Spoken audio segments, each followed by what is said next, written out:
pag-chop ng puso ng saging. Pinuhin siya.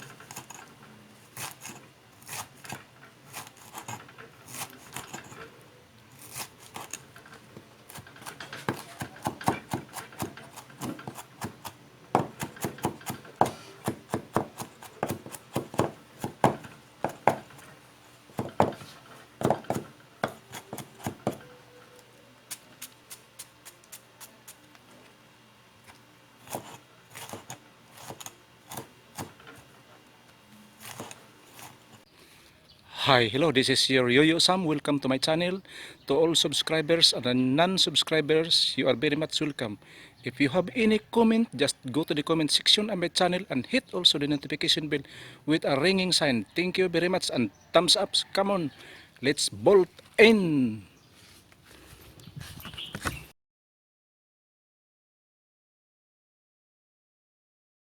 Hi, hello, good morning. This is your Yoyo Sam. Welcome to my channel. Ang ating gawin ngayong umaga nito ay magluto ako ng puso ng saging na gataan ko. Dalawa kasing uri ng puso ng saging na paggata. Yung salad at saka yung paggata. At saka meron pa akong nakita na nilagay sa sinigang. Pero ngayon ay aking gataan. Ito yung dalawang puso ng saging at saka mayroong laman ng baboy at saka yung baboy na, lemongrass, garlic, onions, tomato at saka ginger at saka isang buong coconut. Kayo rin kung muna yung coconut, halik kayo at sundan nyo ako sa aking gawain. Na sa umagang ito ay ako'y magluto ng ginataang puso ng saging. Ito yung mga kadalasan ginagawa namin nung una kami mga maliliit pa. Pero ang sahog noon ay yung dilis. Ito yung dilis, pero ngayon ay wala. So ito lang muna ang nakita ko sa rip. Mayroon sanang manok. Ayaw ko lang sa manok. Ito lang, mas malasa to kaysa manok. So halik kayo at sundan nyo ako. Ito na yung niyog. Kinayod ko. Mamaya ay pigain ko at saka magkuha ako ng kakanggata. Ito muna i-chop ko muna to. So tingnan ako kung paano pag-chop. Halik kayo. Ang puso ng saging, pinuhin siya.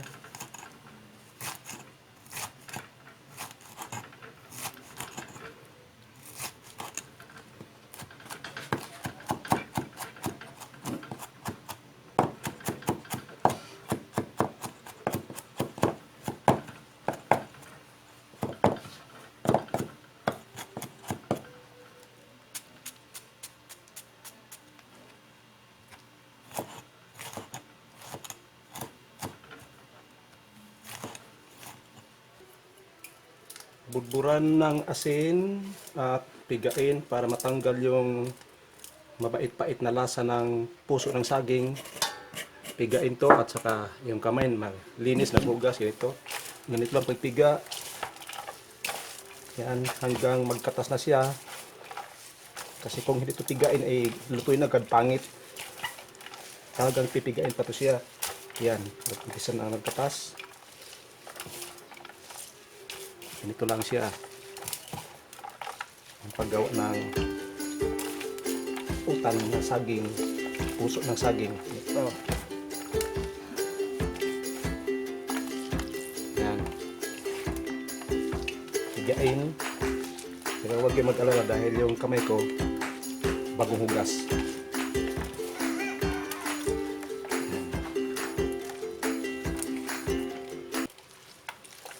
Piga. Yan, nagkatas na siya. At itapon, ihiwalay itong piniga. Ganito ang pag-process ng pagluto ng puso ng saging dito sa amin.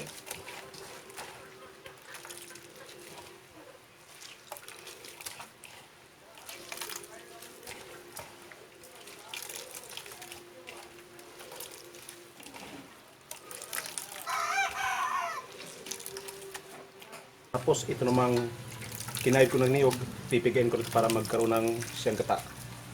Nilagyan ko lang ng kunting tubig at saka hindi na marami dahil kunti lang ilagay nito. higain ng todo hanggang sa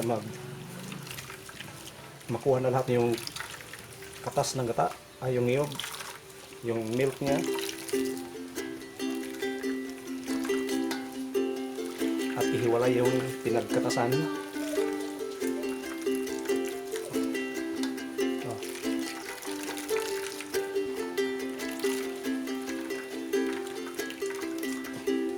Yan.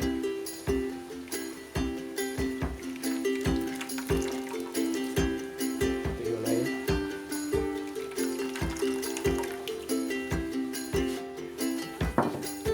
Yung sinala dito ilagay sa malinis na mangkok.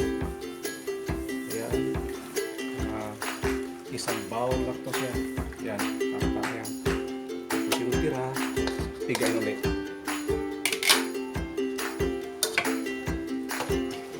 Meron pa to.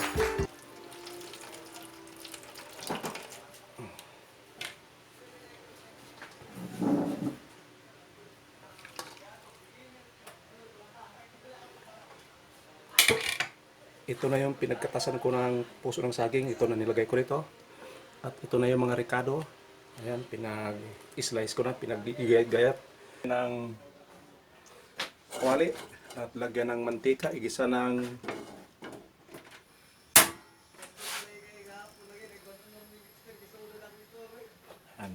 igisa tong bawang at saka itong karne, igisa ng konti at bago lagyan ng gata. Ito muna, habang nagpainit pa. Lagyan ng konting mantika.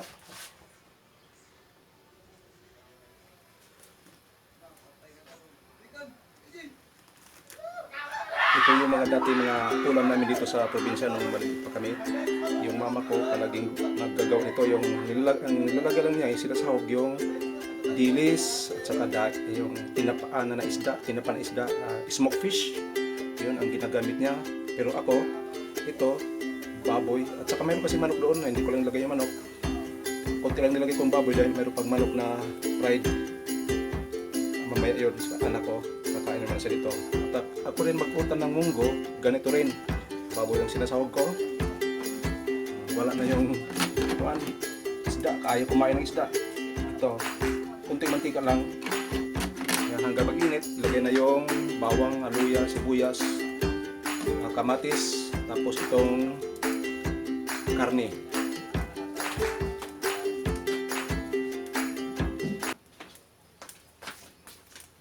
Antayin lang natin na mag-init siya. Kung mag-init na, yun na ang paglagay. Gamit ko yung bamboo ladle. Ito, unahin ko yung bawang. Isunod yung pinagayat-gayat na sibuyas. Din yung luya. Luya, mabango to. Yan.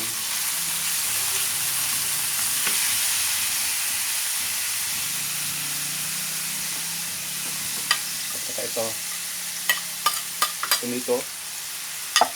Nagkaroon ng katas dahil sa mga tomato, yung basa na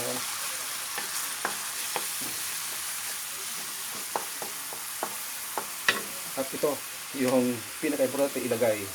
Isa pa sa pag-isa. Yung taba ay yung balat. Skin. Pork skin. Gamit. Hintayin lang muna magkaroon siya ng parang sunog-sunog na konti bago ilagay.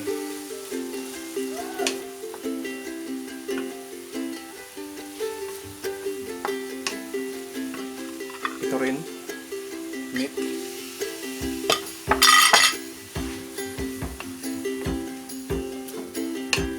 Tapos, isunod na yung pinigaan ko ng ito, yung puso ng saging. Ito, pinag-importante. Puso ng saging. Pero mamaya na dahil lutuin ko muna yung laman.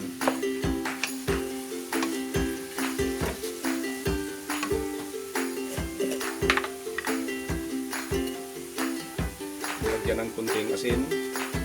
Ayan. Malasa. Pero mamaya na itudo kung pa ngayon, huwag muna.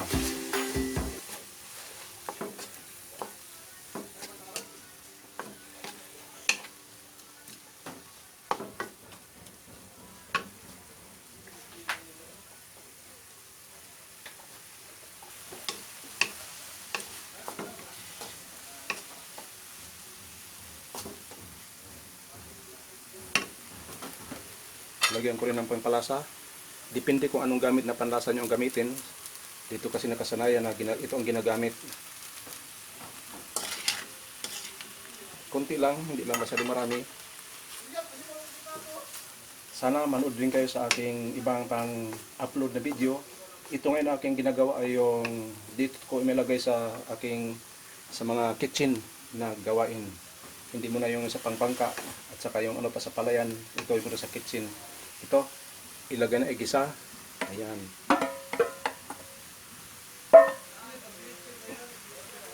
Igisa siya hanggang sa maluto bago lagyan ng gata. Kasi kung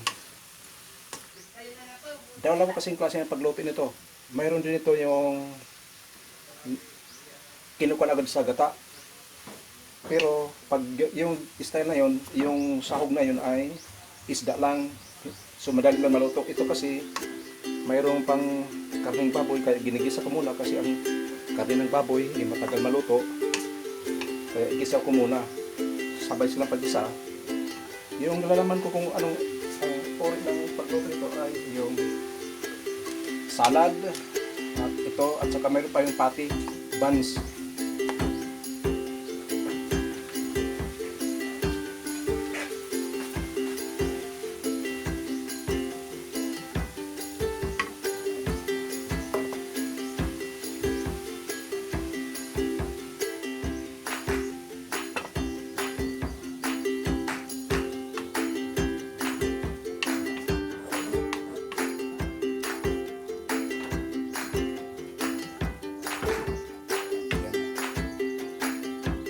Muna ng kunting gata para sabay sa paglambot. Ito na ngayon. Yan.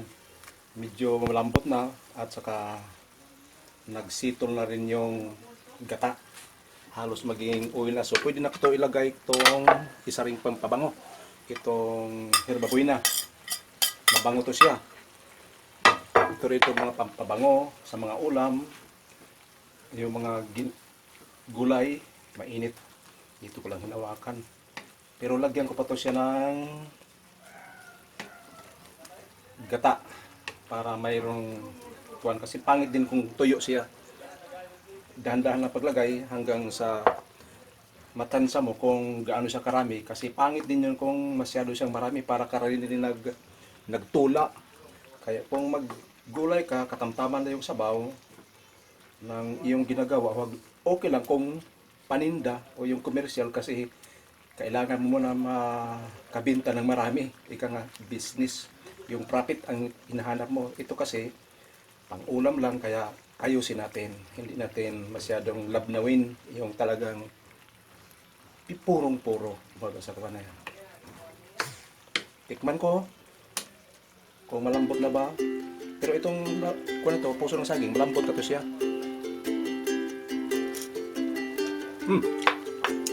Luto na. Luto na siya. Hindi na kailangan palagyan ng asin. Kasi sa akin medyo maalat-alat na ng konti. Pero sa kanila, hindi pa. Meron pa ng pansahog. Yan. Ulam dati. Maling paro. At saka yung gulay ng nangka. Yun. At saka yung ng gabi. Yan. Yan ang mga gulay dati sa mga probinsya. Ngayon nakalimutan na kasi yung mga gulay-gulay na yan. Bumibili-bili na lang sa mga pinaglalako.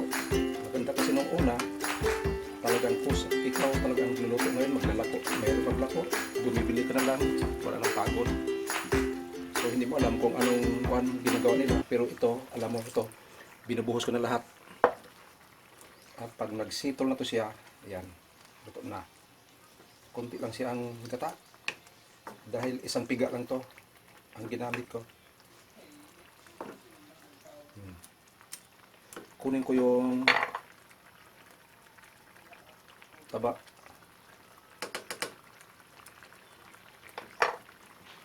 At tikman.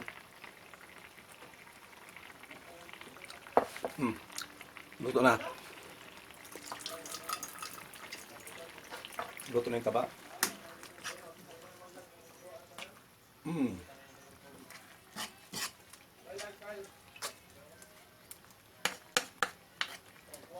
Dalawang puso ng saging, ito lang nangyari dahil pinagpipiga ng todo.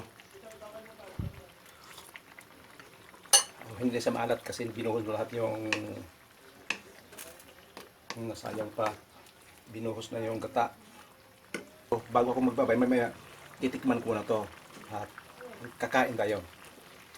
Pero hindi ko magkain ng kanin, ito lang muna kasi mamaya pa maaga pa. Baka maubos.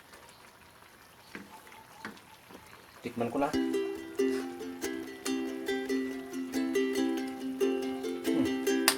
Mainit-init pa at aking tikman to siya.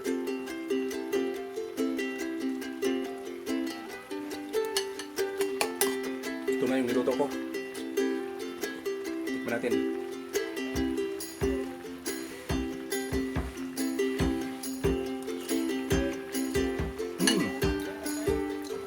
Masarap kasi yung saging.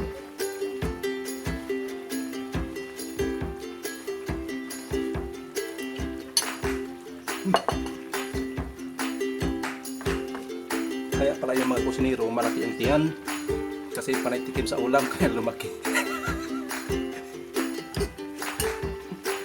Yung mga pinapakain niya payat.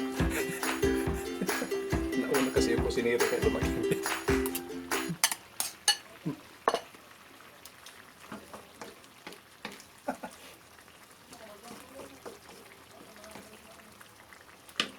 Luto na. So, thank you very much. See you in my next vlog. This is your Yusam. Bye-bye.